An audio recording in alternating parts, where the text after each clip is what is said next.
Good afternoon, everybody. Welcome to episode 9 of the PBynum podcast.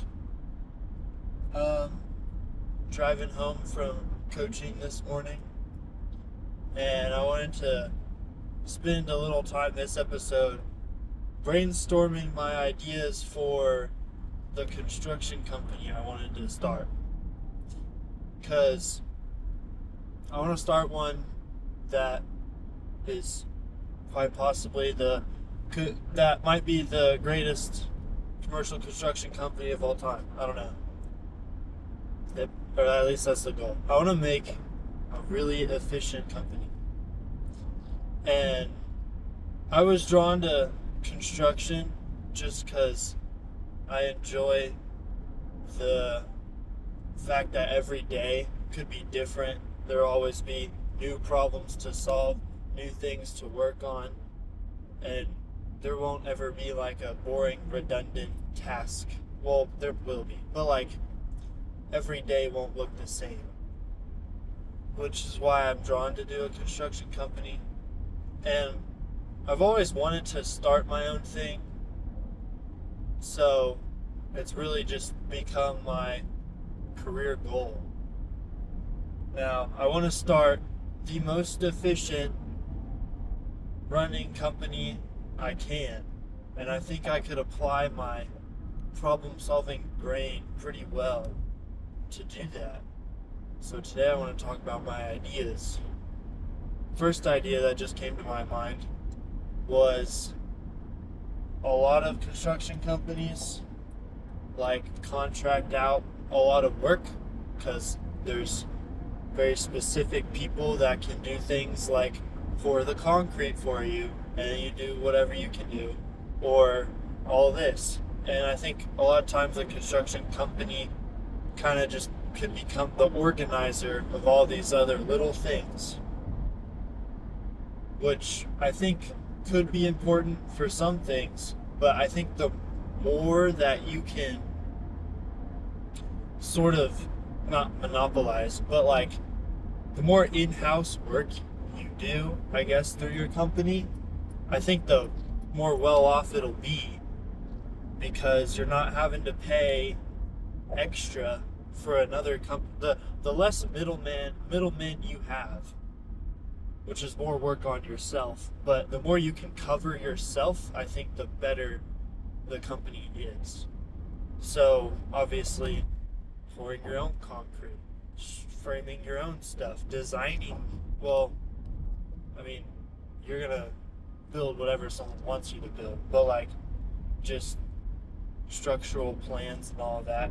If you can get all of that in-house and you can cover all the bases yourself, I feel like that's goal number one, is to do all of it yourself, because then you can control, like you're not waiting on someone else when you're like, you don't have to work with other people's schedules because it'll all just be your schedule and no one else has to answer to anyone else. And if it all just goes through one system of people, then it'd be the most fluid operation, I feel like. So that would be the goal, is to not have to look for any third party things to do any of the work if you get a big project.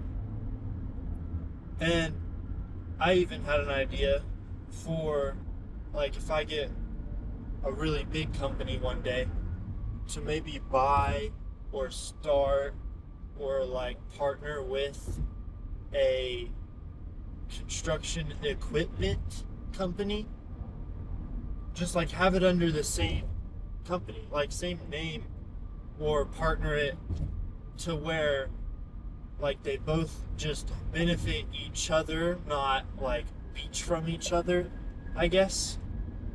Like if I bought out whatever company I rented construction equipment from, and the company, the people who owned the equipment, rather than when they didn't have buyers and the equipment just sitting there doing nothing, their equipment was being used for construction projects, and it wouldn't they wouldn't necessarily be making money through renting it out. It would just be it would be being used. And that's like the biggest issue with cars. It's like the most expensive, least used thing most people have. Like, more often than not, my car is sitting, not doing anything, than it is driving me around, and it's so expensive to just have one. So all this equipment, I don't know. Maybe there's a chance that equipment is almost always rented. I don't really know the economy on that. But if you partnered with a company like that and yours, you could eliminate the downtime and get the full value out of owning all that equipment, plus renting it when you're not using it or not needing it, and all that. That was one idea I had.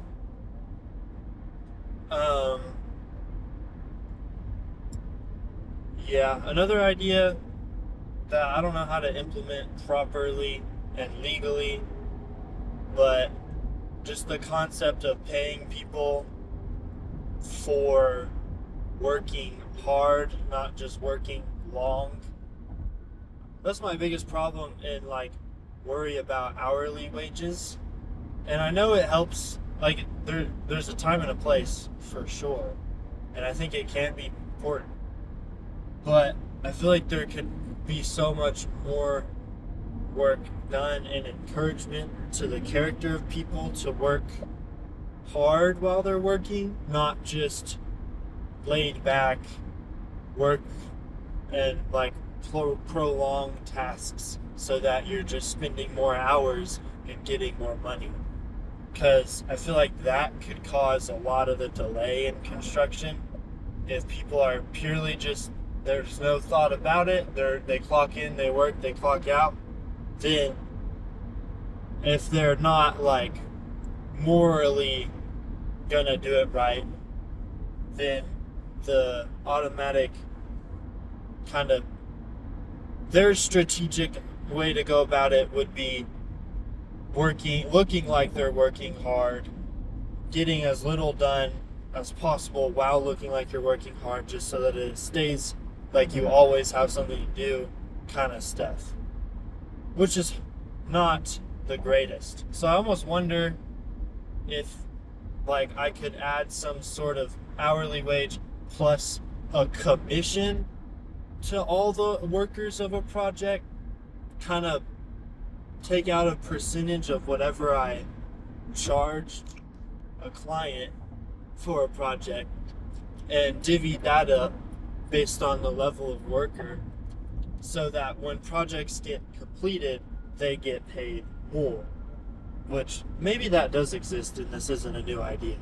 But if there's no drive for stuff to get done while people are working in construction, then they're likely just they might just be doing the steps and doing the motions and avoiding actually getting things. Now, there's plenty of people who probably don't do that, and they might get offended for me saying that. But it's just fine. Maybe you think you don't do that, but if you do work hard and you do work fast, wouldn't you want to be rewarded more money by getting stuff done more? So that's the idea. That would be one thing I'd want to try to do. And of course, I'd gotta learn how to do everything myself so that no one could take advantage of my ignorance of how concrete is supposed to be poured. If I know everything about pouring concrete, and I know, it doesn't need to take that long, and you don't need to use that kind, or you should do it this way. No one can take advantage of me not knowing something. So that's going to be something I need to work on, learning everything I can about everything. New ideas. I mean, I've had new residential home ideas, because the house has been the same ish for so long. It just kind of blows my mind that houses have looked so similar for so long. Like, why don't we have houses with, I mean, I know some reasons why, but why are houses still like square? Why aren't some of them different shapes? Or most of them? Like, I just have ideas that things could change.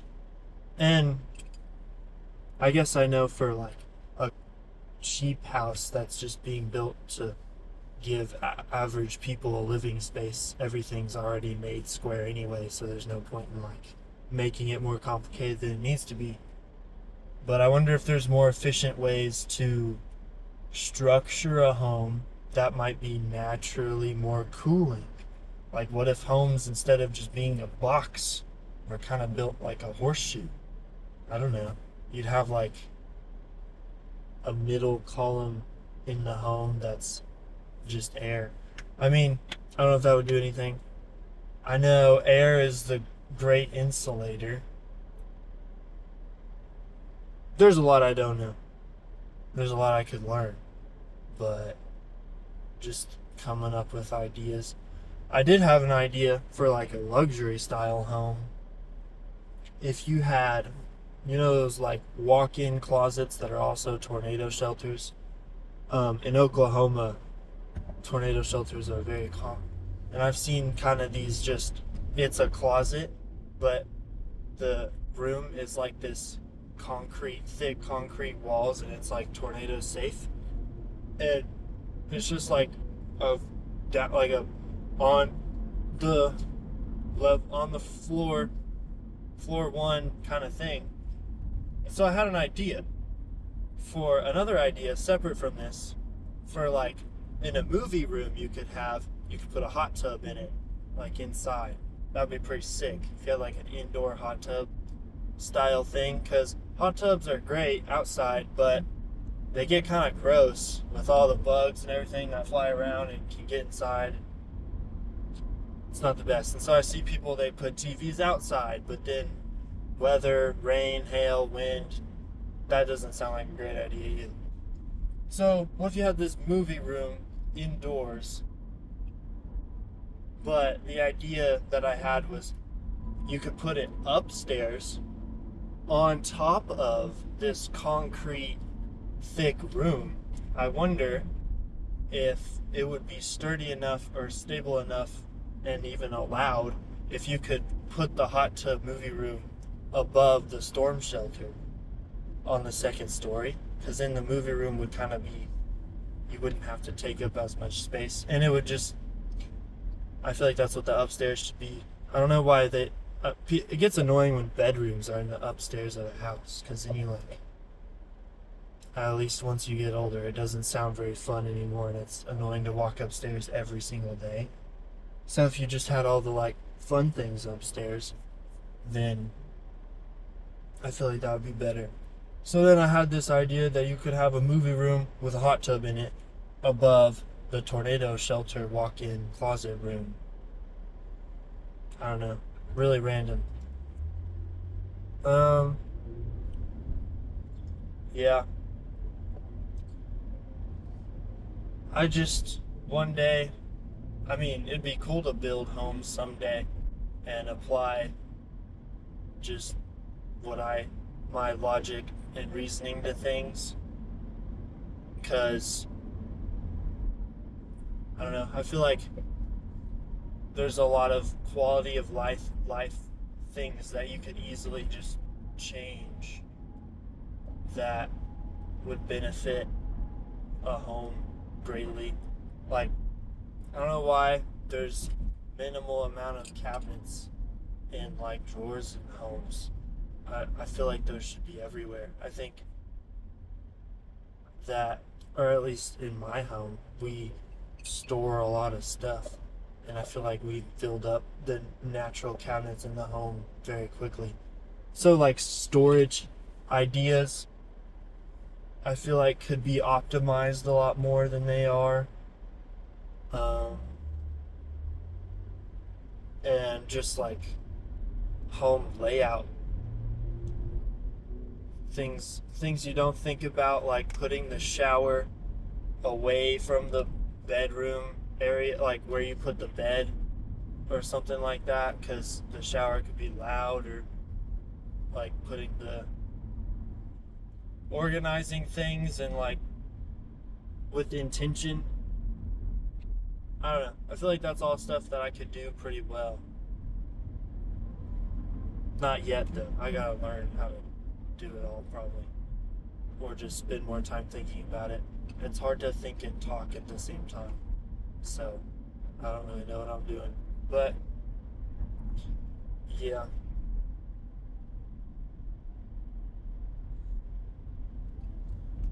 And then I guess the company, I heard from one business owner I've talked to before that it's a lot easier to go from a commercial construction business to a residential than it is to go from residential to commercial. And commercial buildings interesting because those are always different and always changing. It all just depends on who you're building for. Like a car dealership, which is what I'm looking at right now, is going to look a lot different than a supermarket. Well, maybe. I don't even know. But just, yeah, like Lowe's as a building is a lot different than, I don't know, an office building or an apartment style complex, or like hotels are very specific kinds of buildings too. So, yeah, churches, stuff everywhere.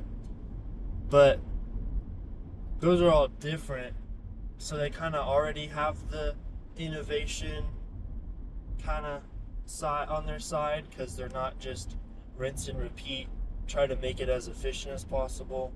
So I feel like that would be fun to work through, like designing a big office building workspace for people. And obviously I want to make an athletic center someday and design all that myself and build it with the company, hopefully.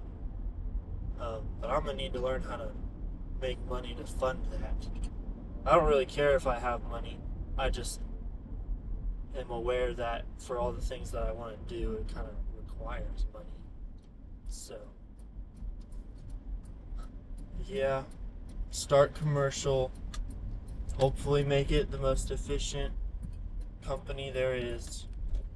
And then hopefully a lot of people would want to work for me. Because that's the goal, is to make a company that people enjoy, or yeah, they enjoy working at, that I can provide like livelihood for people, and that they can provide work for me. Not try to scam employees or anything, just giving people opportunities to make a living and make cool stuff, which is why I want to be in construction. Alright, that was episode 9, I think. Thanks for watching. See y'all next time.